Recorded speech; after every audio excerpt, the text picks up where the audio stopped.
En otros temas, fíjese que las chinampas de nuestra capital son únicas en el mundo, por lo tanto son reconocidas como Patrimonio Cultural de la Humanidad por la UNESCO. Irais Morquecho nos prepara una nota con más información.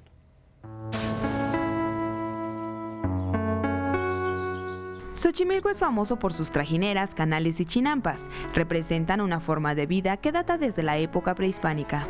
La zona chinampera es sin duda el vestigio más antiguo que existe desde la época prehispánica y que es un lugar vivo en donde, a diferencia de otras zonas arqueológicas, aquí la gente habita, transita durante todo el día y durante los 365 días del año, ¿no? Cultivar sobre chinampas conserva las tradiciones y costumbres de nuestros antepasados, una técnica que se realiza sobre el agua de los lagos. Es un suelo lodoso, de fango, que fue extraído del fondo del lago y que con este fue edificada toda la zona de las chinampas que existe.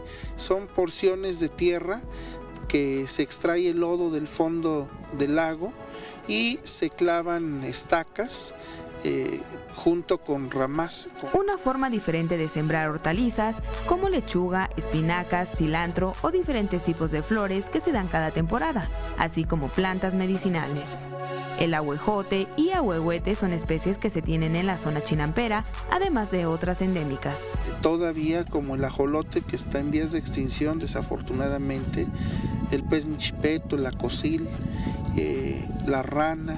Sin embargo, también existen especies nocivas como la tilapia y la carpa de Israel, que desde hace aproximadamente 25 años fueron introducidas en la zona chinampera. En la Ciudad de México existen un total de 20.922 chinampas, de las cuales 3.586 están activas y 17.336 son potenciales.